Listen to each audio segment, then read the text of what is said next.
I would suggest examining the previous victim's corpse. It has yet to be autopsied. Doing so could very well provide some clues. No need to look astonished, gentlemen. As a surgeon, I know the importance of preventive medicine. Rather than wait for this maniac to strike again, I'd prefer to excise him. Not unlike a tumor. Think they'll let me into the morgue? By the main entrance, certainly not. But you can also get inside through the sewers. The sewers?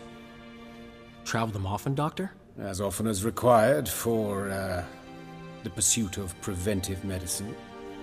Alternative treatments. Aggressive ones, I'm guessing. Interesting.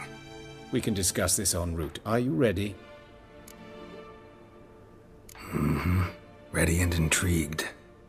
I'll get whoever did this, Dandelion. Even if it's Hierarch Hemelfart himself. Thanks.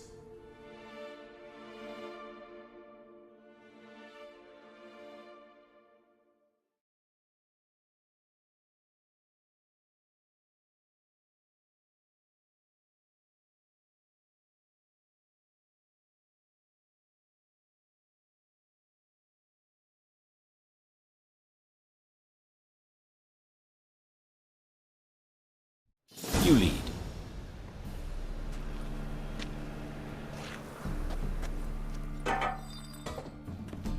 So, preventive medicine you practice in the sewers. What's that about? Think. Sewing up drowner victims can grow awfully tedious. Is it? Hear that? Been hearing it for a while. Draw your weapon.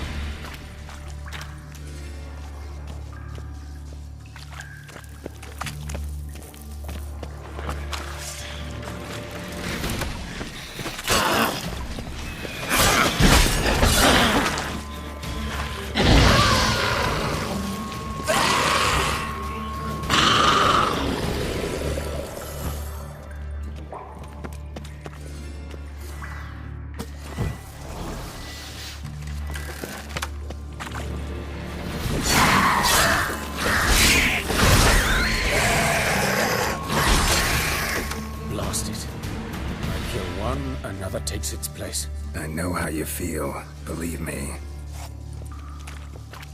Where to now? Up? Yes, it's not far now. Priscilla, how's it look? Give it to me straight, no sugarcoating. Her wounds will heal, but it's her voice that concerns me. Surely you understand what a terrible blow that would be to a Trobritz. Enough to strip her of the will to live. Any remedy for that? I fear only your friend Dandelion can be of help on that count.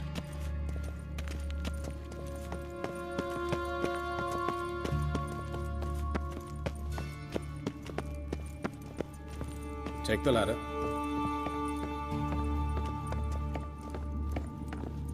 This is the place. Come, the quicker we take care of this, the better. Why? Got somewhere to be? Someone might disturb us. The coroner, for example. Or Reverend Nathaniel Pastodi. Very well. We seek the corpse of a dwarven woodcarver. Human. Wrong body type. Looks like necrophage has got to this one.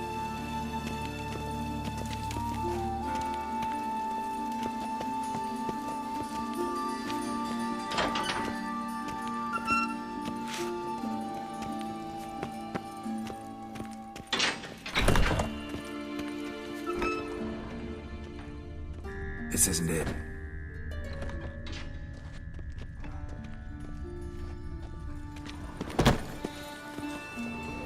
Human. Wrong body type. Let's keep looking.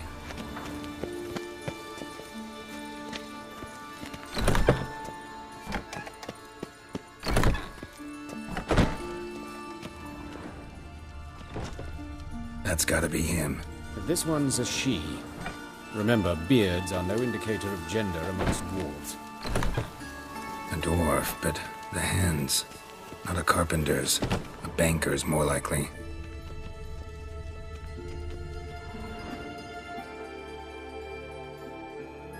Calluses on the fingers, sawdust in the beard, clothes sticky with sap. Must be our dwarf. Excellent. I trust you don't grow weak in the knees at the sight of blood. Not a bit. Start the autopsy. Where?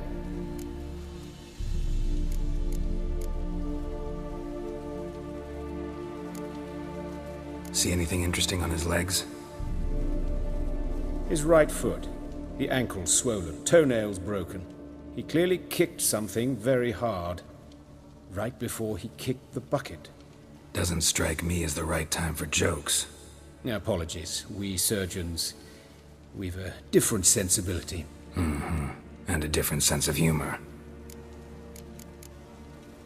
Look at his hands. These welts. Rope burns, right? He was tied up. I'd expect so. No one could sit through such torture unless bound. Speaking from experience? Yes, that of a victim. Spent a year in the dungeons of Tretogor. Long story. Some other time, maybe. See the callus? Our dwarf wore a ring, but someone took it off him. Let's examine his torso. What have we here? Deep wound on the left side of his rib cage, and a scar the length of his stomach.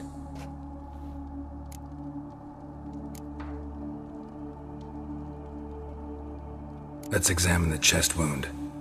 Yeah, heart carved out, wound cauterized. Wait a minute, there's something else.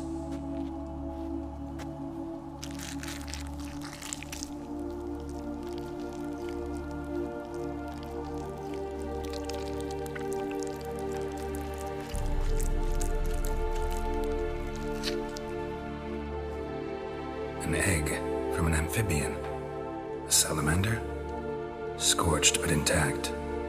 I attended some lectures in herpetology as a student. Afraid I don't recall any amphibians that would lay eggs in corpses.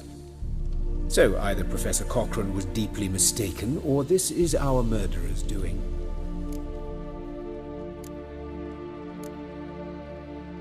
Look at the scar. Wounds long and thin, an incision. But the edges are ragged. Means nothing. Look, no swelling, no bruises. An old injury, perhaps an accident in the workplace. Open the abdominal cavity. Due warning, it will stink of rot. Once fought a Zoogle up to my waist in sewage, so I doubt... Wait. Smells not rot. Formaldehyde. A medical novelty. Heavily diluted, it's remarkable at preserving organic tissue. In stronger proportions, it's more destructive than acid. Explains why there's no smell of decay, and why his throat's scalded.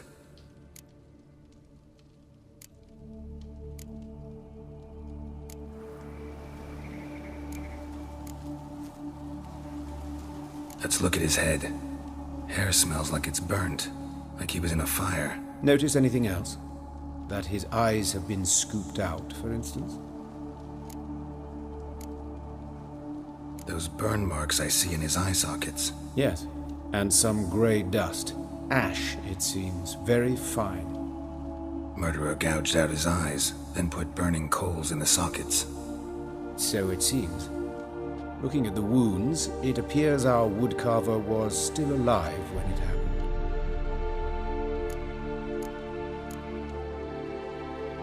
Let's examine the mouth. Burns, blisters. Just like Priscilla's. See this? Incision made into the voice box. Indeed, so thin as to be nearly unnoticeable. A small, extremely sharp instrument. Scalpel. But why? The wound is too small to bleed, and there are signs of swelling. The murderer... I believe he performed a tracheotomy, so the victim wouldn't die too soon.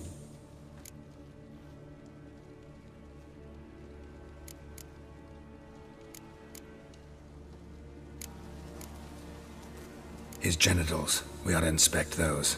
I sincerely doubt they bear any relation to the matter. We'll see. Pull down his trousers and... shit. Syphilis, actually. Early stages. No sign of diffusion. Think there could be a connection? Only as the killer's potential motivation.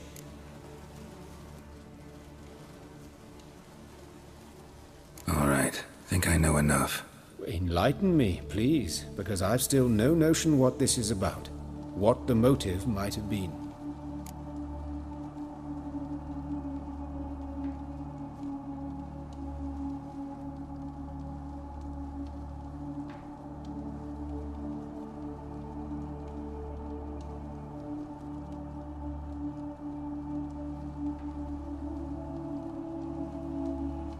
It's some kind of sick ritual. You saw it. Burns in the eye sockets, cavity where the heart should be, scalding liquid, all centering on warmth, heat, fire. A fire eternal. It's a lead worth following. Any idea what his name was? Fabian Meyer. And I'm Hubert Reich, the coroner. I've come to perform the autopsy, but I see you've done it for me, Joachim. As always, you interfere where you're neither needed nor wanted. Drag others into trouble in the process. Who is this? A student. Lifelong learner. Got a couple questions for you. Very well, speak. But be quick. Reverend Nathaniel has come by for an inspection. He'll be here shortly. You old friends? Hubert taught me the rudiments of medicine. Long ago. And not very well. You've still not mastered certain basic principles. For example, that a doctor's role is to treat the ill, not save the world. You've not changed a bit. A compliment? No, a statement of fact. 30 years, and you've not changed a bit. Woodcarver's body. Where was it found? It's important. Plan to investigate? Exciting. He died in his workshop south of the market square, just beside the gate to Far Corners. That poor Trebyritz was attacked there. City's abuzz about it. But the woodcarver, Eustace the corpse collector, brought us the body. You should speak to him. Saw him just around the corner near... Oh, greetings, Your Reverence. Who are these people? I believe I made it clear no one's to be allowed in, under any circumstances. You did, but they're friends of the deceased. Here to collect the body. Out of the question. Show them out at once. As Your Reverence wishes. Gentlemen, follow me. You shall leave via another route.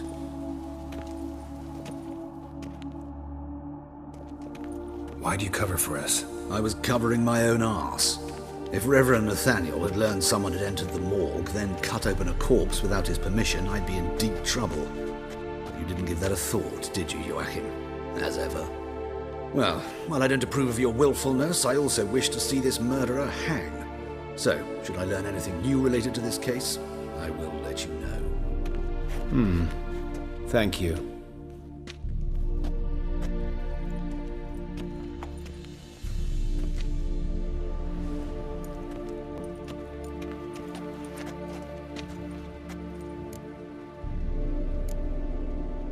Nathaniel. Who is he? A scoundrel. A rogue. Like every man who wears the robes of the Eternal Fire. Most are scoundrels before they ever put on the robes. True in his case as well. Before he donned the frock, Nathaniel was a torturer. Delighted especially in torturing women. Later, Hierarch Hemmelfart appointed him to oversee the morgue. He deals with the temple guard, supervises cremations, conducts funeral masses in the temple on the Isle, and so forth. Dream job.